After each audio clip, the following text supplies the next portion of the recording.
من التزم السلفية حصل الخير كله وحصل أجرا عظيما وفيرا كبيرا لأنه لزم هدي رسول الله صلى الله عليه وآله وسلم. إن الحمد لله نحمده ونستعينه ونستغفره ونعوذ بالله من شرور أنفسنا ومن سيئات أعمالنا. من يهده الله فلا مضل له ومن يضلل فلا هادي له. وأشهد أن لا إله إلا الله وحده لا شريك له وأشهد أن محمدا عبده ورسوله. أما بعد. Katotohanan, nakasulat ang kamatayan para sa bawat propeta, para sa bawat sugo, at sa iba pa. Sinabi ng Allah Azza wa Jal sa kanyang propeta, "Innaka mayyitu wa innahum mayyitun." Katotohanan, ikaw ay mamamatay, at katotohanan, sila ay mamamatay. Noong malapit na pumanaw ang propeta sallallahu alaihi wasallam, ibinabasa kanya ang suratul Nasr. Idza jaa nasrullahi wal fath. Kapag dumating na ang tulong ng Allah laban sa mga di mananampalataya at ang tagumpay sa pagsakop sa Makkah, wa ra'aitan nasa yadkhuluna fi dinillahi afwaja, at nakikita mo ang mga tao na pumapasok sa relihiyon ng Allah Azza wa Jal ng afwaja, ng napakarami. Fasabbih bihamdi rabbika wastaghfir innahu kana tawwaba. Kaya luwalhatiin ang pagpuri sa iyong Panginoon at humingi ka ng patawaran mula sa Kanya. Tunay na siya ang At-Tawwab, ang siyang gumagabay sa kanyang mga alipin upang magsisi at ang parating tumatanggap ng kanilang pagsisisi. Ibig sabihin, kung bubuksan ng Allah subhanahu wa ta'ala para sa iyo ang bayan ng Makkah o banal na propeta, at pumapasok ang napakaraming tao sa relihiyon ng Allah subhanahu wa ta'ala kung saan sila ay iyong tinatawag, katotohanan papalapit na ang oras na kamatayan mo. Kaya paghandaan mo ang pakikipagkita sa amin sa pamamagitan ng pagpuri sa Allah Azza wa Jal at paghingi ng kapatawaran, dahil nagampanan mo ang iniutos sa iyo, at ang mga bagay na narito sa amin ay mas mainam pa kaysa sa mundong ito. Sinabi ni Abdullah bin Abbas radiyallahu anhuma, noong ibinaba ang sura na ito, ako ay nagdadalamhati sa sugo ng Allah Azza wa Jal, at nagsimulang magsikap ang propeta sallallahu alaihi wasallam para sa kabilang buhay. Tuwing Ramadan, binibigkas niya ang Quran kay Jibril alaihi salam ng isang beses, at sa taon ng kanyang pagpanaw, binigkas niya ito ng 2 beses. Bawat taon nagsasagawa siya ng i'tikaf sa huling 10 araw ng Ramadan. At sa taon ng pagpanaw niya, nagsasagawa siya ng i'tikaf sa huling 20 gabi ng Ramadan. Sinabi na Aisha radiyallahu anha wa ardaha, bago pumanaw ang propeta sallallahu alaihi wasallam, madalas niyang sinasabi ang subhanallahi wa bihamdi, astaghfirullah wa tubu ilayh. Inutusan siya na wakasan ang kanyang mga gawain sa pamamagitan ng pagpuri sa Allah Azza wa Jal at paghingi ng kapatawaran. Kaya't paano na lang tayo mga makasalanan sa Allah Azza wa Jal, tayo na nagpapabaya. At pinaalam ng propeta sallallahu alaihi wasallam sa kanyang mga kasamahan, sa kanyang mga sahaba na malapit na siyang pumanaw. Sa 10 taon ng Hijrah, noong ipinadala ni propeta sallallahu alaihi wasallam si Mu'adh bin Jabal radiyallahu anhu sa Yemen, lumabas siya kasama niya, at habang nakasakay siya, kanyang sinabi, "Ya Mu'adh, la'allaka la talqani ba'da 'amika hadha." O Mu'adh, marahil hindi mo na ako makikita pagkatapos ng taong ito. Marahil na babalik ka sa Madina at dadaan ka sa aking masjid at dadaan ka sa aking libingan. Kaya napaiyak si Mu'adh bin Jabal radiyallahu anhu. At sinabi ng propeta sallallahu alaihi wasallam sa Hajjatul Wada, ang pampaalam ng Hajj o ang huling Hajj ng propeta sallallahu alaihi wasallam, "Ya ayyuhan nas, khudhu anni manasikakum." O mga tao, kunin ninyo sa akin ang inyong mga ritual ng mga hajj. La'alli la alqakum ba'da 'ami hadha. Marahil na hindi ko na kayo makita pagkatapos ng taong ito. Bago nagsimula ang kanyang sakit, pumunta siya sa Uhud at nagsagawa siya ng salatul janaza para sa mga namatay sa digmaan ng Uhud. At pagkatapos pumunta siya sa Baqi', sa libingan ng mga Muslim sa Madina, at humingi siya ng kapatawaran para sa mga nakalibing doon. At nagdasal siya para sa kanila, pinuri niya sila at umakyat siya sa mimbar. Sinabi ni Uqba bin Amir radiyallahu anhu, "Kal mawaddi' lil ahya'i wal amwat." Parang nagpapaalam ng propeta sallallahu alaihi wasallam sa mga buhay at sa mga patay. At sinabi niya, "Fakanat akhir nadhratin nadhartuha ila Rasulullah sallallahu alaihi wasallam wa huwa ala al-mimbar." At ito ang huling beses na nakita ko ang sugo ng Allah habang siya ay nasa mimbar. At pagkatapos nagsimula ang kanyang sakit sa ulo. At iyon ay araw kung saan kasama niya si Maymuna radiyallahu anha wa ardaha. Sinabi na Aisha radiyallahu anha, "Sumakit ang ulo ko."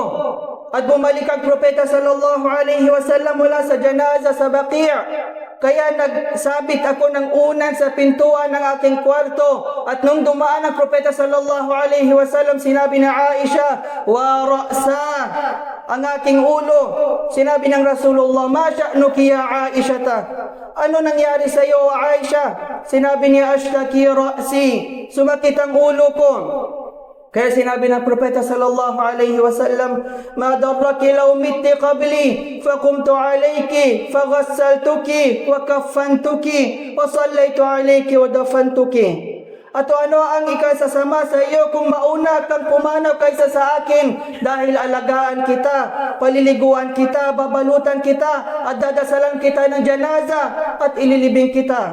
At akala ni Aisha radiyallahu anha, dahil sa kanyang pagseselos, gusto ng propeta sallallahu alaihi wasallam na mawala siya. Ngunit hindi ito totoo. Kaya sinabi niya, "La'allaka law fa'alta dhalika laqad raja'ta ila bayti fa'arasta bi ba'di nisa'ik." Kung gagawin mo iyon at babalik ka sa bahay ko at makakasama mo ang iba mong mga asawa. Kaya ngumiti ang propeta sallallahu alaihi wasallam at pagkatapos sinabi niya, "Bal ana wa ra'sa." Bakos ako, ang ulo ko. Kaya nagpaalam siya sa ibang mga asawa niya na hindi niya sila mapupuntahan at pinayagan siya ng kanyang mga asawa na makasama niya si Aisha radiyallahu anha. Pagkatapos binuhusan siya ng tubig at medyo gumaan ang kanyang pakiramdam at lumabas siya sa masjid at nagbigay siya ng khutbah sa kanyang mga sahaba at kanyang sinabi, "Ala wa inna man kana qablakum kanu yattakhidhuna qubura anbiya'ihim masajida, ala fala tattakhidhul qubura masajida fa in yanhaakum an dhalik." Katotohanan, ginawang masajid, lugar ng pagsamba ng mga nauna sa inyo ang mga libingan ng kanilang mga propeta. Kaya huwag ninyo gawin masajid ang mga libingan dahil ipinagbabawal ko ito sa inyo. At sa huling bahagi ng kanyang khutbah, sinabi niya, "Inna abdan khayyarahu Allahu bayna ad-dunya wa bayna ma 'inda Allahi, fakhtara ma 'inda Allah." Katotohanan, pinapili ng Allah ang isang alipin sa pagitan ng dunya, ang mundong ito, at kung ano ang nasa Allah. Kaya pinili niya kung ano ang nasa Allah Azza wa Jal. At dahil dito napaiyak si Abu Bakar radiyallahu anhu.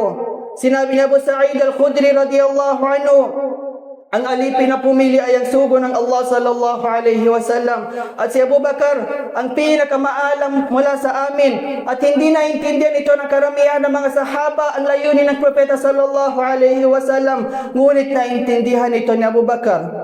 Kaya pumanaw ang propeta sallallahu alaihi wasallam at wala siyang ibang natira sa bahay maliban sa ash-sha'ir, barley, sa araw ng Lunes sa ika-12 ng Rabiul Awwal.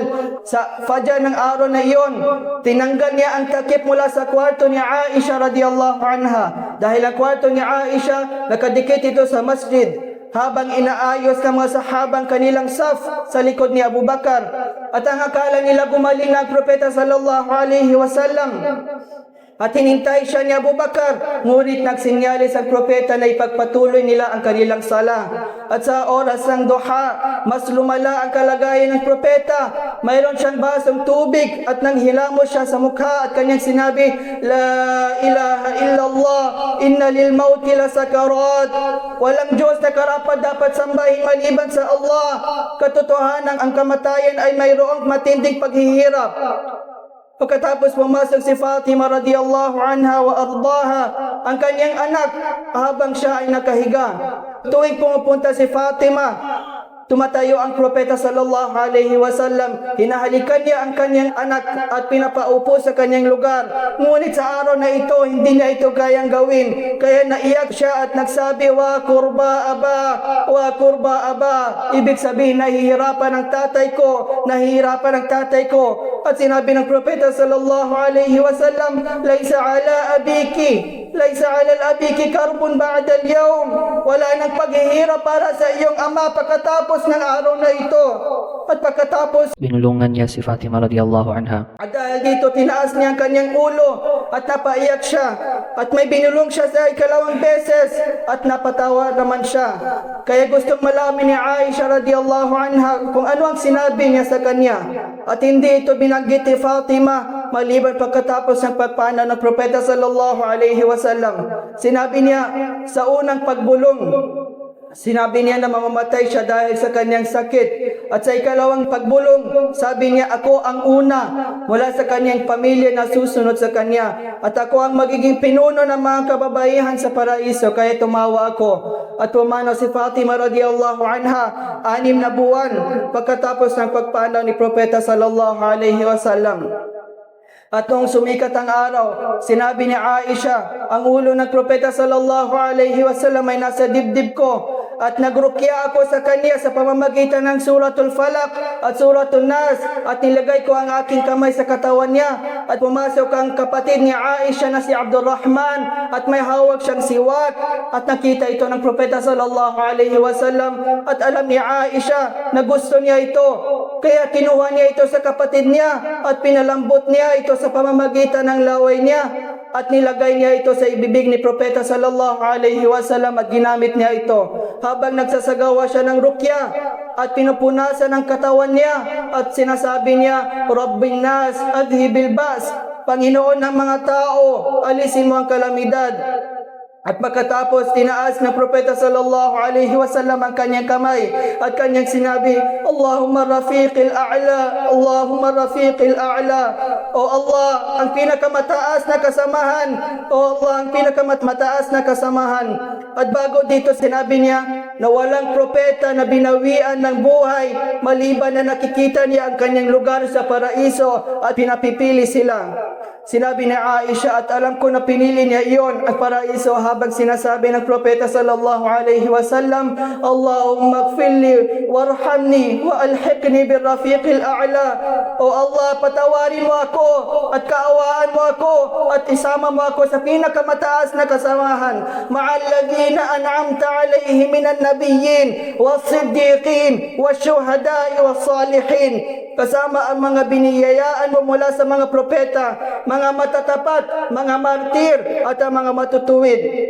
At sinabi ni Aisha, at inisip ko na pinili niya iyon, ang paraiso, at hindi kami ang pinili niya. Pagkatapos, nahulog ang kanyang kamay, sallallahu alaihi wasallam, at pinagsama ng Allah Azza wa Jal ang laway ko sa laway niya sa huling araw niya sa mundong ito, at sa unang araw niya sa kabilang buhay, at pumanaw siya habang ang ulo niya ay nasa dibdib ko. Aqulu ma tasma'un wastaghfirullah al-azim li wa lakum min kulli dhanbin fastaghfiruhu innahu huwal azizur rahim. Alhamdulillah.